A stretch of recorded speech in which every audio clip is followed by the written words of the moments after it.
Now, The Hunt Palmer Show. Yes! I feel like I've been waiting for this my entire life. You're listening to The Hunt Palmer Show on 104.5 ESPN Baton Rouge. Jolly good fun. Jolly good. Locking down the middle of the day. America's favorite daytime fun show. Live from the Mercedes-Benz of Baton Rouge studio. This is Hunt Palmer.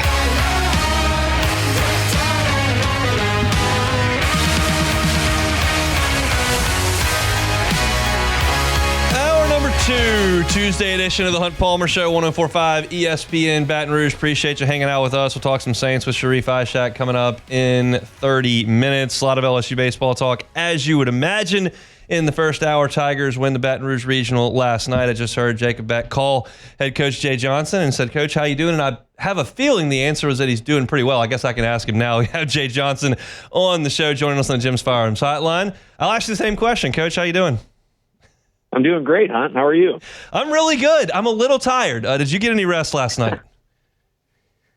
Finally shut my eyes about 3:15 and woke up about 6:15 and fully charged after a great night at the box. And that's the first thing I want to say is that was my personal best experience in 4 years in the stadium. I mean, that was electric, and the fans really, really made a difference in that game last night, and excited to be able to give them a super regional here next weekend.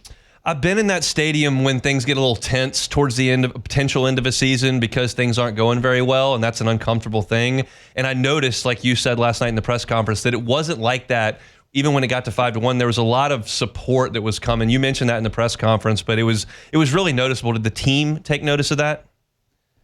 Yeah, I think so. I think, there was one point in the 5-run inning was tough. I went out there to the mound. Just, we had the first error we had made in the infield in what seemed like a month. The blue single kind of fell in, and felt like that was a chance right there where it could get off the rails if we didn't handle it right. And Kaysen did a great job bearing down and getting us out of that inning.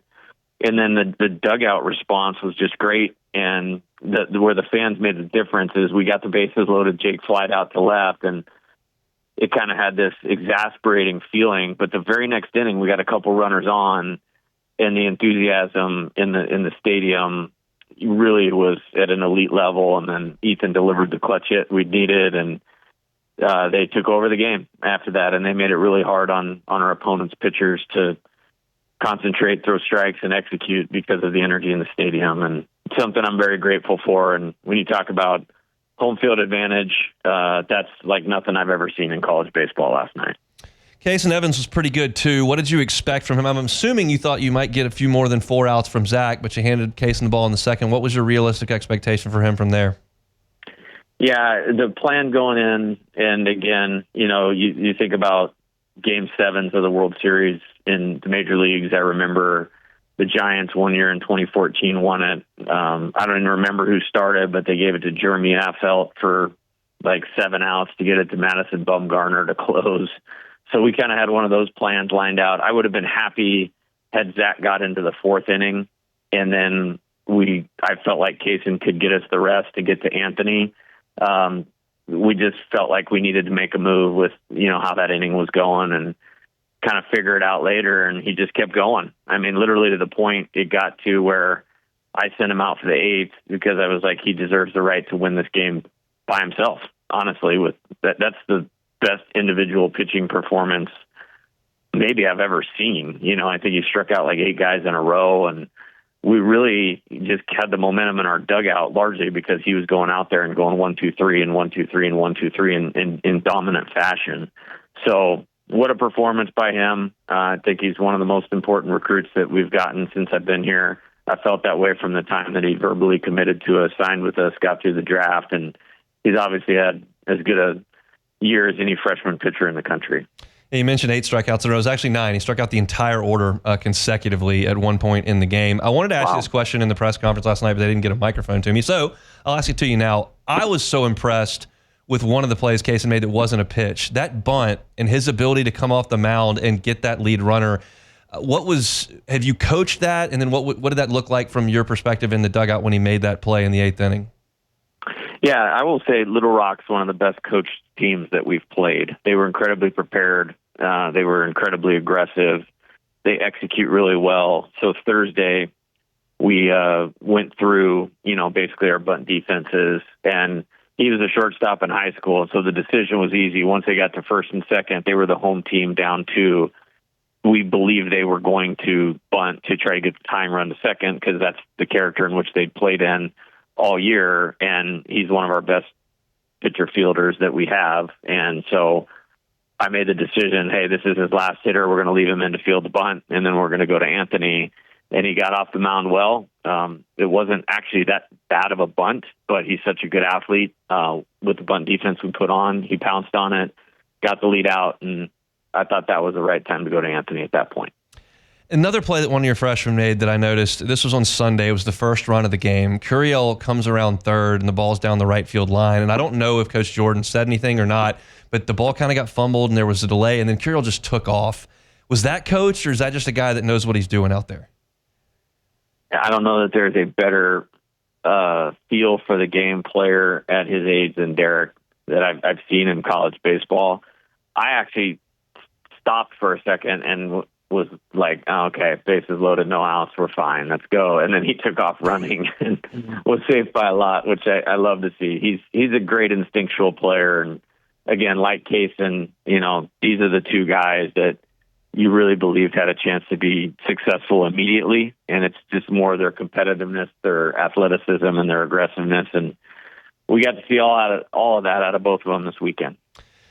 Okay, last night, Glenn West asked you the question about showing some emotion after Jared's home run in the 9th inning. I missed that, and then I went and tried to look back on YouTube anywhere at the highlights, and I still haven't seen it, but you spoke about it last night.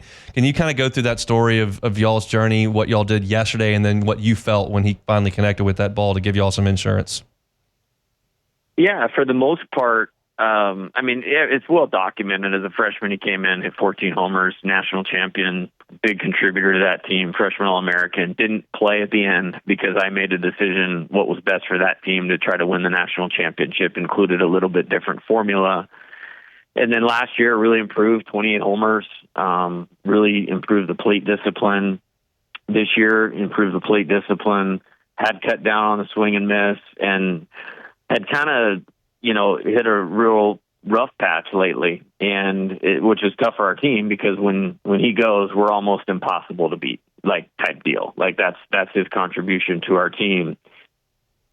And all through 3 years, but really this year, whenever we've need to get him on track, we've kind of had a real specific way we've gone about doing that, and it's worked every single time. And then this time, it's been a little slower to get to it, and I could just see how much it was bothering him that he wasn't contributing in the way he wanted to for our team's sake. And so yesterday, it wasn't long, but we went right back to it. I walked away from it with a pretty good feeling like, okay, that's as close to right as he's been. And he was. I mean, once he hit the line drive to right in the second at bat, I believe, I thought that was a good starting point, good step. Jackson Wells made a pretty good pitch on him, got him out, and then he was really in a good approach in that last at bat. They went to the mound, so it gave me a chance to call an offensive timeout and talk to him. And it was like, hey, this is a homer or a take and no in between. Like if he throws it at your belt, hit a homer. If he doesn't, don't swing. And for the first time in your career, I'm giving you the take 3-0. But I'm really glad the way that it worked out. He did it. And it's just, he cares a lot. He works hard, and a lot of personal gratification in seeing him succeed last night.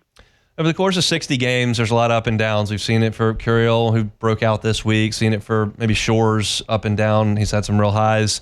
Right now, Zach's kind of in a little bit of a rut, and last night wasn't his best. What do you tell him this week, and where's y'all's confidence in him as you move to the Super?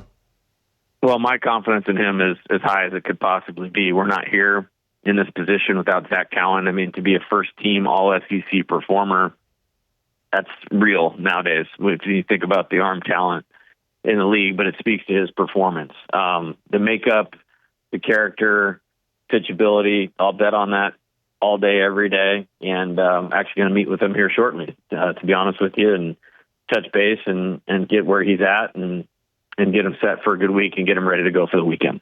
Two more, because I know you got a super busy week. How cool was it for Skip to be able to come out and address the team after they win the regional? I've said this before.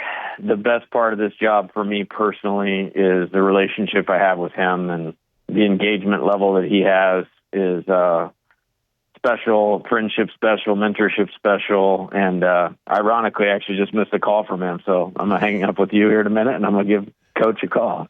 Well, goodness, that's my bad, and I very much apologize. Yeah. And the last one I wanted to ask was about phone calls. I know the transfer portal is open. How much time do you have to spend on that this week as you get prepared for a Super? Well, it's running a program and running a team. My focus is running the team to get them prepared to play great this weekend and give them the chance that they've worked hard to go to Omaha and compete for a national championship, which I believe this team's capable of doing. And then there's the other part of it where you got to put that hat on, because we want to have as many bites at that apple as we possibly can. And, we're obviously going to lose really good players from this team in the professional draft for the third year in a row. And so we need to pay attention to it. I've really only made 2 calls today to players. We're setting the bar incredibly high. I think next year's team, the foundation of it is in the program right now, and we're being really picky and really specific and setting a high bar.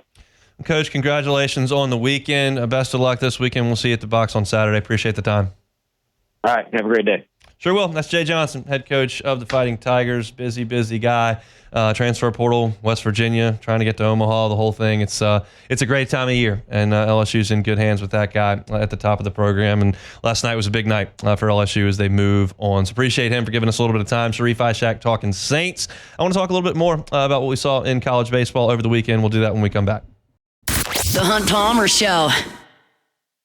This is the Hunt Palmer Show on 104.5 ESPN, Baton Rouge.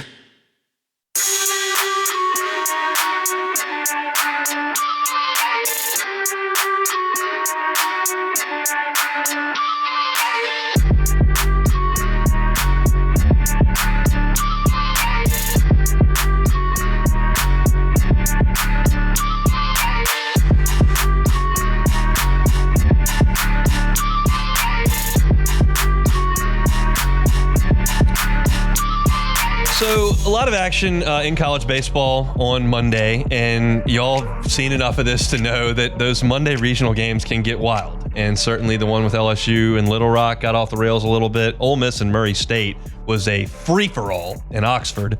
I did want to give a big-time hat tip to Oregon State's pitching staff, because they shut USC out in a Monday regional game.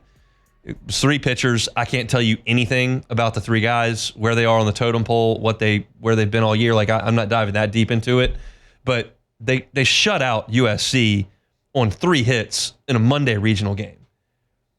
That's either somebody way down the totem pole pitching out of their mind, or somebody coming back on short rest and shoving. Either way, to shut USC out was impressive for sure. The biggest story probably, though, from yesterday's action is that Cannon Peebles from Tennessee got ejected in the game against Wake Forest, and now will have to miss game 1 of their Super against Arkansas. Now, y'all know where I stand on this, and I think there are very much 2 schools of thought on this. There is one that says there's a way you're supposed to act on the field. The umpires have a duty and a responsibility to control the action on the field, and if you act out, then you can't play. And there are people that feel that way, and that's fine. I'm just not in that camp. I think you've got an environment between 2 of the best programs in the sport over the last 3 years where it's intense, it's hostile. Liam Doyle is pitching like a madman, running off the mound. Like, it is chippy, and Lindsey Nelson is bumping, and like, they're playing for a lot. And Cannon Peebles said something to the catcher. He didn't shove anybody. He didn't hit anybody. He didn't really show anybody up. He said something to the catcher and got ejected and suspended. And I just don't like that. I don't like removing players from the competition. If there's something egregious, if you start a fist fight, okay, you got to sit.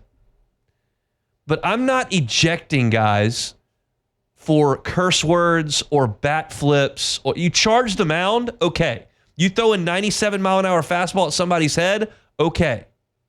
You come out onto the playing field from the dugout, okay. You say something that someone doesn't like, I just can't get on board with that. And I know that this Tennessee baseball program and Tony Vitello are everybody's least favorite. They're the enemy. They wear the dark cloak. It's the Will Wade LSU basketball thing. And Tennessee wears that hat in baseball in the spring. And there are plenty of people that go, great, they act like jerks. Well, you get treated like a jerk. And I don't want Tennessee to win. I'm pulling for Wake Forest in that. I got no interest in Tennessee winning. But I don't need one of their key players missing a super game because he said something. And the media was allowed to ask one question to the umpire via text saying, in a game that was very chippy, what did Cannon Peebles do that precipitated an ejection that was more grossly egregious than what everybody else was doing, which it was a very chippy game.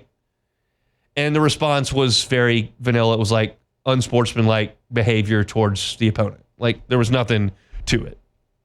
I just don't like it. I don't like ejecting guys and suspending guys. I talked about this yesterday with the Duke player. Now that's a completely different thing where that was just an accident. Like he got the hard hat put on him and then the next guy had a home run. So he walked out there and all of a sudden now he's on the field with the prop on accident and now he's suspended. That's just stupid. No one would agree with that. This one, I think half the people would agree that people should sit down. I'm just not in that camp. But Tennessee did beat Wake Forest. And I think what's interesting about that game is that Tennessee went to Liam Doyle extended. He closed the game. He closed out a 6-run game, which I thought was foolish by Tony Vitello. And in the process, he threw 31 pitches. Now, that's not significantly more than Anthony Ianson threw. That's only 11 more than Ianson threw. It just felt like more because it was 2 1/3 innings. He came in the 7th.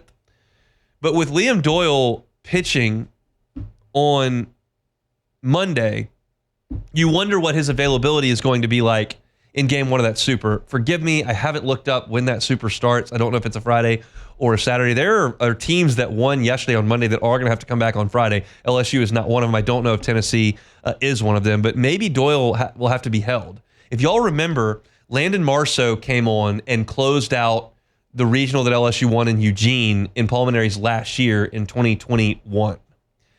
And he was the ace that year. He pitched the first game. LSU lost. They came all the way out to Gonzaga. They came all the way out of the regional.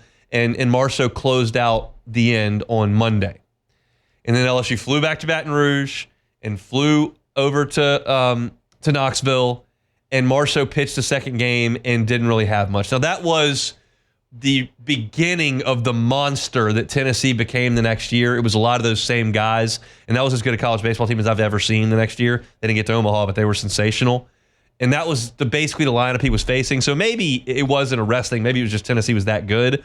But that can compromise you a little bit. Now, thankfully for LSU, you've got Cade Anderson at the front, and Anthony Ianson can have an extra day after coming back yesterday. Ianson wasn't overly taxed. He got 4 outs, and he got 5 outs, and he threw 20 pitches. I think he'll be just fine.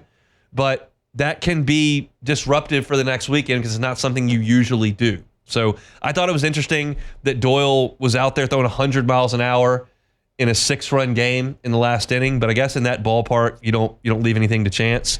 Southern Miss almost came back and got Miami. They hit a home run in the 9th inning to cut it to 1, but came up 1 swing short. I don't know anything about Miami's team this year other than that Walters, their closer, has been there forever. But I will tell you this about Miami. I saw them a lot on Squeeze Play over the weekend. Their uniforms are awesome. They look just like they did in the 80s and 90s. They look kind of like the uniform Skip used to wear as an assistant there. They look awesome in those unis. They come out of Hattiesburg. Southern Miss has taken on some giants in Hattiesburg over the last 4 years. They had LSU there for a regional. They had Ole Miss there for a super. They had Miami and Alabama this weekend. They're doing some things right in Hattiesburg. They're just not quite getting over the hump to get to Omaha. And I'll kind of close with this, of course, Ole Miss and Murray State. At one point in that game, Murray State was out hitting Ole Miss 17-2. 17-2. The 4 seed was out hitting the 1 seed. Murray State finishes the game with 19 hits and 12 runs, and they still almost lost. Ole Miss got the go-ahead run to the plate in the 8th and the tying run to the plate multiple times in the 9th. The ball was flying out of there. Judd Utermark, the second baseman for Ole Miss, hit 6 home runs in the regional. 6. You thought Angel Cano had a regional? Utermark hit 6 homers. 2 of them went over the batter's eye. And it still wasn't quite enough for Ole Miss. This is an interesting Ole Miss team because they were very much greater than the sum of their parts. Like, they don't have, like, Hunter Elliott's good, but the guys behind him were just kind of average seniors. They didn't have an elite closer. Their lineup had some talent, like Luke Hill from Baton Rouge is a good player. Utermark's a good player. Austin Foley hit 20 home runs for him. Will Furness actually had a good year. That's Eddie's kid, played first base, hit 300, had, I think, 11 or 12 home runs. But they didn't have the dudes that they have had over the years, the Elko, the Jacob Gonzalez. They've had some stars in Oxford with Lance Lynn and Drew Pomeranz and Doug Nikhazy. And so they didn't quite have that, but they won a lot of games, and they got to a host. And then, as they almost always do, could not get out of their own stadium. And sometimes it's big names that go in there and beat them, like Louisville, and sometimes it's Murray State. And it's just been a calling card of that program for 2 decades under Mike Bianco. And I personally think it's really hard to put together a team that is good enough to be a host a lot, but is not good enough to get out of the regional. Like that I struggle with that, because I think if you're really good over 56 games, you should probably be good over 4. But they just have a hard time getting out of that stadium. And I've heard people that cover Ole Miss say, like, I was just talking to Jay Johnson about how the box can get a little bit tense if there's an underdog in there that's making things uncomfortable and they've got a lead, and then everybody starts to kind of tighten up a little bit. And I think it's even times 8 with Ole Miss, because they had never been to Omaha, they had never won a championship, and they get beat in their regionals a lot. Like, it's a rare thing. We can immediately call out the regionals that LSU loses at home. Immediately. And for Ole Miss, there's like 7 of them, 8 of them, 9 of them. And this was just another one where they could not get Murray State out on a Monday. 17 hits in the first 5 innings. 12 runs, and Ole Miss was down 8. Got it all the way back to 1. Fell short. So the Racers will move on to the super regional round. North Carolina hammered Oklahoma. I think North Carolina is very good. They scored 17. They had 17 hits yesterday, scored 14 runs. That's the way that usually these games go. It just took LSU a couple innings to get it into gear to catch up and go get that 10 spot. That's usually the way Monday games go. It's rare that there's quality pitching, which is why I was so impressed with what Oregon State did in their game yesterday, shutting out USC. So our super regional matchups are set. TV times are set. If you missed this earlier today, you're just getting out or getting to the carpool line. Well, actually, school's out, so you're not in the carpool line unless you're going to daycare. But LSU will play at 1 o'clock on Saturday and 5 o'clock on Sunday. I think those are awesome game times. It is going to be hot. That's just part of it. But look, I've walked out of that stadium at 1 o'clock in the morning 4 days in a row, and I don't really want to do it again. So I'm just fine with a 1 o'clock first pitch. We're in a packed stadium. Just drink some water, maybe something else in the box, and then Friday, Sunday at 5 o'clock, that's a perfect time. Hopefully that game's over right around 8:30, 9 o'clock. Hopefully LSU's punched their ticket to Omaha. We can play some Counting Crows and do a little regional romp and send the guys off to Omaha. That's the plan, at least. Got to execute it coming up here this weekend. All right, Sharief Ishaq, Talking Saints next. The Hunt Palmer Show. You're listening to The Hunt Palmer Show on 104.5 ESPN, Baton Rouge.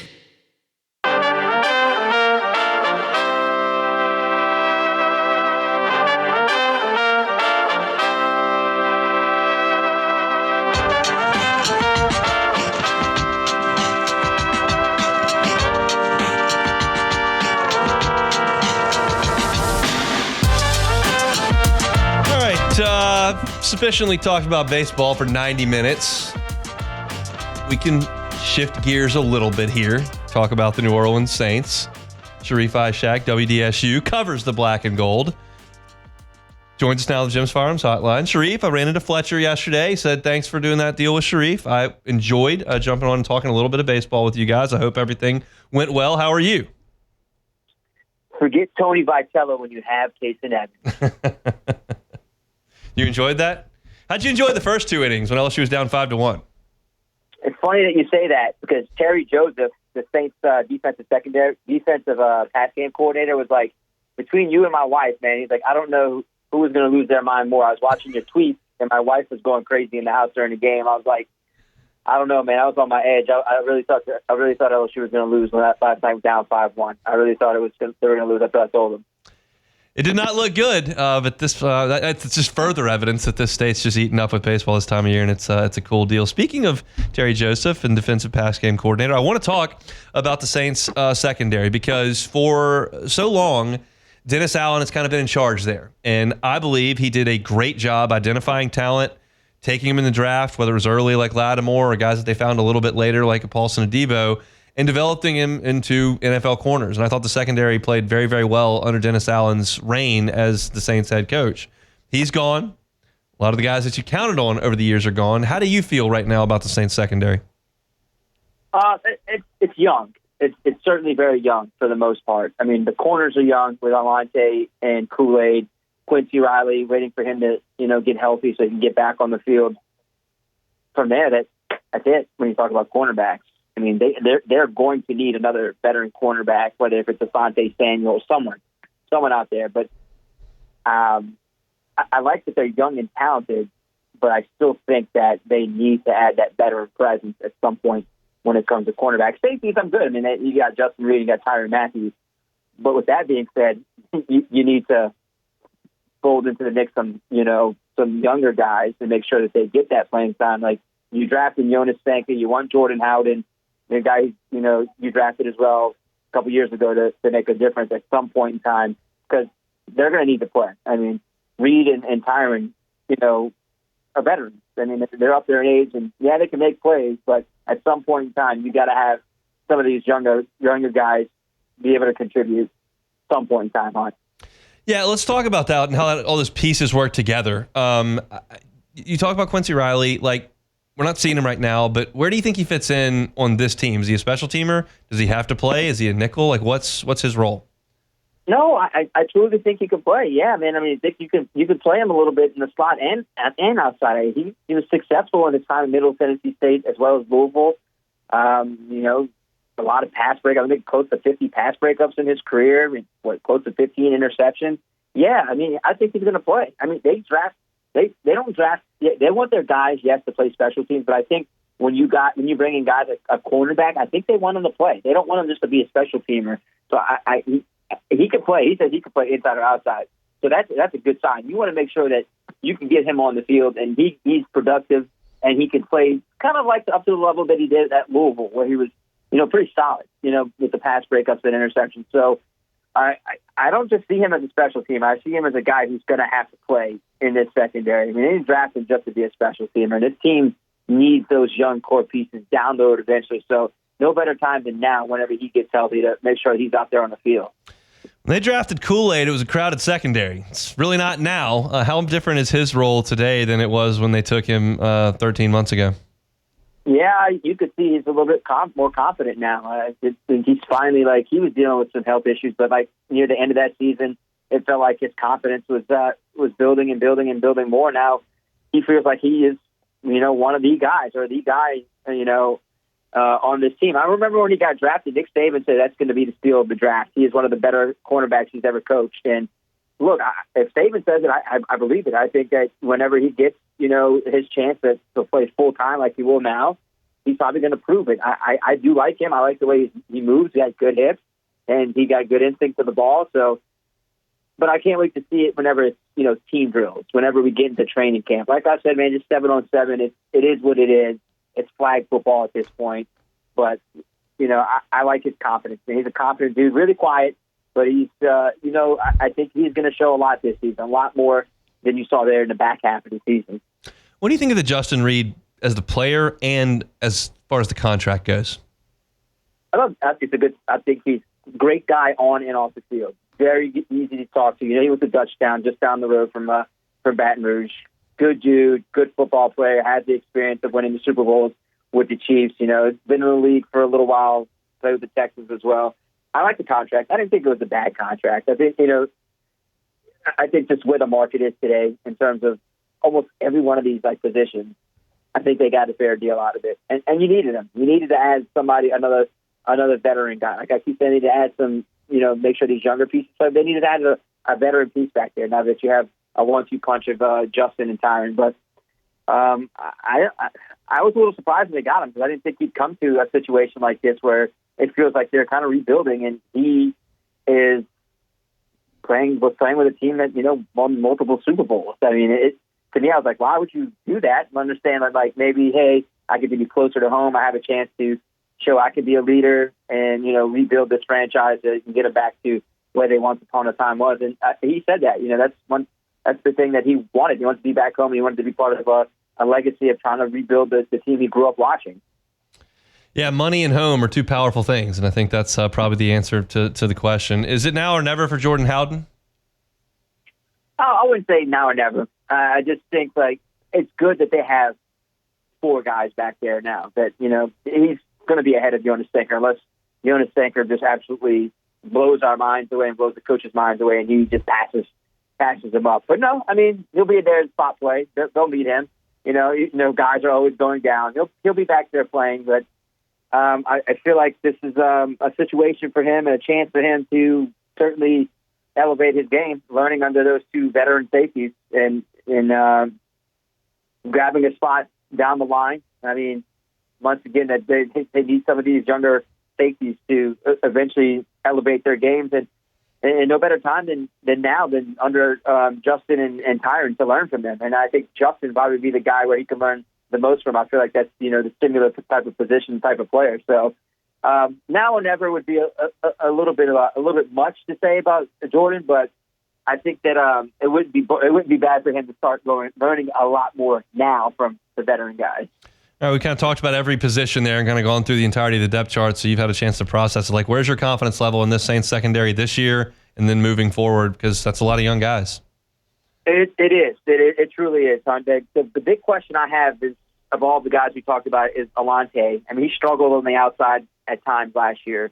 And I think he knows that he has a bit of growing up and on the field to do. I mean, I think that he feels like now, look, Marshawn's gone. I am going to be the leader. I think that he has the dog in him to be that guy, that outside corner. I remember during last season's training camp, he was like, "Look, my agent told me, look, I got to be good in the slot and I got to be good outside." And the one thing that Kellen mentioned last week is going to be, he's versatile. You can play him at star, you can play him outside.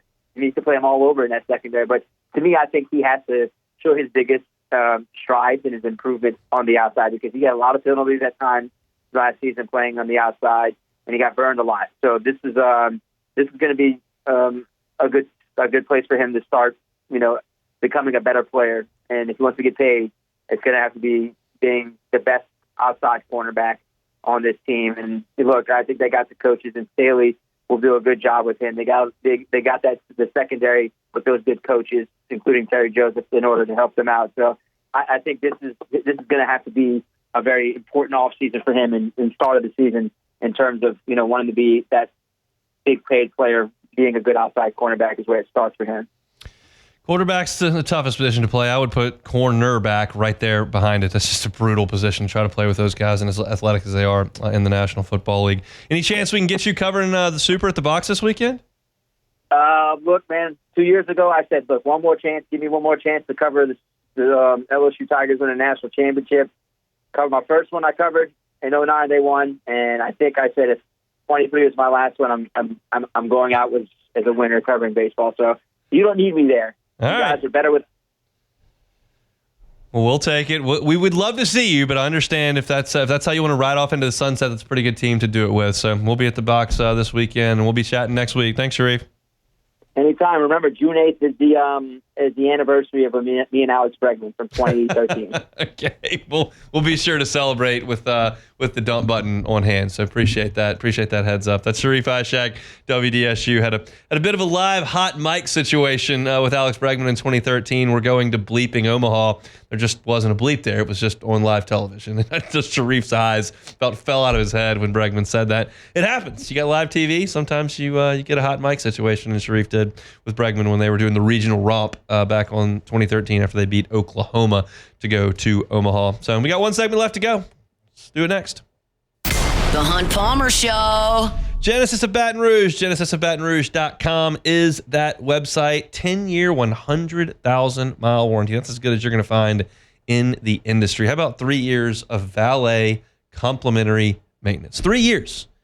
Car maintenance can be a nuisance, let's be honest. Like, you go and you got to sit on the service aisle and watch Price is Right, and it takes forever to get the oil changed and the air filter done. And just, you kind of feel like you may have salted away half your day at some points. You don't have to do that. Genesis of Baton Rouge will come get your car and handle the service, give you a loaner so you can continue on about your day, and then when the service is done, they'll bring it to you. If you would like to go spend some time at Genesis of Baton Rouge, I highly recommend it. The ambiance there is phenomenal. Great Wi-Fi, great snack bar, incredible coffee maker, cleanest service aisle I've ever seen personally, and I've seen a lot thanks to my days in the insurance world. It's all there at Genesis of Baton Rouge. It's just an experience to be a Genesis driver. If you're not right now and you're in the car buying process, just give them a shot. Go by and see them. Airline at PQ across from Women's Hospital. It's Genesis of Baton Rouge. Online, genesisofbatonrouge.com. This is the Hunt Palmer Show on 104.5 ESPN, Baton Rouge.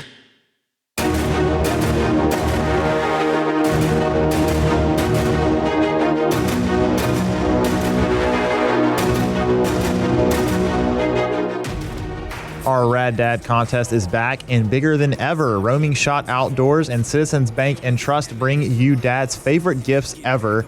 A green egg thanks to Goodwood Hardware, a steak pack from Chris's Specialty Foods, manly soap from Hawk Soap, and a hunting class for 2 from Roaming Shot Outdoors. Upload pictures at 1045ESPN.com now through June 8th. Then get your friends and family to vote June 9th through the 12th. Happy Father's Day to all those rad dads out there. Saw this tweet at 12:10 a.m. as I was still in the Alec Fox press box. Little Rock Trojan Baseball at Little Rock BSB. Can't go unsaid. The Baton Rouge community embraced us and were the most gracious of hosts. Thank you, LSU Baseball and staff, for a terrific atmosphere and experience our boys will never forget. I do believe that. It's like, look, I want LSU to win baseball games badly. And last night I wanted nothing more than for LSU to win that game. For 2 reasons. One, because I want LSU to win all the baseball games they play, and I want LSU to go win a national championship in baseball this year. And 2, because this show is more fun when LSU is still playing in June, and is a lot less fun right when they're done playing. So today's show could have been a postmortem on the season, and then you got to start like going into other stuff tomorrow. Now we can start talking about super regional. So I was all in on that and for LSU to win. But at the same time, you're watching those guys play, and you realize as you're even watching it that they're going to be talking about this in Little Rock for years. Years. They came into the box, punked LSU on Sunday, and had LSU on the ropes early on Monday, and then had a chance in the late innings to deliver a death blow to the season and to move on to super regionals. They didn't get it done, but they'll remember that one for a long time up there in Little Rock. So nice tweet there from the official baseball account, and I'm sure they are on the way back to Little Rock right now. Tigers on the way to super regionals. All right, back. Let's play some Take It or Leave It. Take it or leave it. Take it or leave it. Presented to you by Flight by Yingling, the next generation of light beer, crafted by America's oldest brewery. Today's hottest stories in sports, news, and sometimes even Hunt's life. The question is, will he take them or leave them? Woo, shout out to Flight by Yingling, the next generation of light beer. It is built for Louisiana summers, and we're here. So whether you're at the pool, at the grill, boiling, fishing, playing golf, or tailgating, which you're going to have to do in the heat this weekend, Flight by Yingling is your choice. Only 2.6 carbs, 95 calories. It is crisp. It is refreshing. It is delicious. It is the next generation of light beer. Flight by Yingling. Alrighty, first one here. The New York Knicks, as mentioned on SportsCenter, the New York Knicks have fired head coach Tom Thibodeau after reaching their first conference finals in 25 years. He led them to 2 back-to-back 50-plus win seasons. That's the first time they've done that since the 90s. Take it or leave it. Gonna leave that one. Leave it alone. Is Little Rock gonna fire Chris Curry? That's the best season they've had in years. They're just gonna ditch him. I mean, who else had a phenomenal year in the last couple of years? Who was in the Final Four and so about? Like, what are we doing? The Knicks have been terrible for 3 decades. They get to the conference final, and we're ditching a proven great coach. He was a great coach in Chicago with Derrick Rose. He's done a good job with the Knicks, obviously. That franchise is a disaster. They should be the Dodgers. They should be the Yankees. They should be the Steelers, the Packers, and they're pathetic. Yeah, it is shocking the last 4 or 5 years that we've seen coaches in the NBA get fired. I don't get the NBA coaching thing. Somebody fired their coach like 2 weeks before the playoffs started this year. Yeah. The Nuggets fired Mike Malone, and then this one here is just really not making a lot of sense. It's got to be and trust me, nobody knows less about the NBA coaching circles than me, but this feels like they have to have their next coach, right? Yeah, it does. It's like the Cubs did this. Like, they had a pretty good year with David Ross. They're like, all right, we've got Craig Counsell, boom. And they just pulled the switcheroo. Like, this has got to be what the Knicks are doing. Yeah. Interested to see who it is. But next one here, amateur golfer Matt Vogt. They had the longest day in golf, of course, yesterday, U.S. Open final section qualifying. He was playing in the U.S. Open final qualifying in Washington State at Wine Valley Golf Club, and he won the final qualifying there. It's a score of 8 under, 68-68. Not bad for an amateur. Vogt is a dentist. Yeah. No anti-dentites allowed at Oakmont. Take it or leave it. Gonna take it. I'll take it. My dad used to be a dentist, and he did not qualify for the U.S. Open. Yeah. And based on what I saw last weekend, I don't think he's going to moving forward. Right. But that's pretty impressive stuff. I think probably, though, the second most impressive thing I saw in the longest day in golf. The high schooler? Yes. 63. 63. He's 17. As a junior in high school, he's playing in the U.S. Open. That is salt. He was over at Piedmont Driving Club in Georgia. High schooler. Yeah. In the qualifier, under the heat, 63-63. If that doesn't just underscore how much competition there is in golf now, and the fact that these kids are so young and they can hit it so far is just unbelievable. Last one, though, we got to get to this one, Hunt. The Shreveport Pilots. Wow. Completed their undefeated season last Friday, winning the NAIA National Championship, beat Southeastern Florida 13-7 to go 59-0 for the season. The Pilots will reportedly be invited to the White House. Yeah. Saw this on Twitter to celebrate their historic season. You have yet to mention them this week. Your Shreveport card should be revoked. Take it or leave it. They may take it. I'll take it. I'm taking it. They may take the card. That's just the way it goes. I think that's incredible. I don't. It almost doesn't compute in my brain. It doesn't. When I watch Little Rock smoke LSU, when I watch Northwestern State smoke LSU, and you tell me that team never had one of those days where they make 3 errors on the infield and somebody hits 2 3-run homers. They never did. That's hard to believe. That they could be that much better than everyone they play is wild. Congratulations to them. It's a story they'll have forever. I don't know that it makes a lot of sense to me as a guy that feels like he has a reasonable grasp on baseball, but that's a heck of a go. All right, we're done. Matt's going to drive you home. Back tomorrow, same time, same place. We'll start to look at the Super on the Hunt Palmer Show. The Hunt Palmer Show.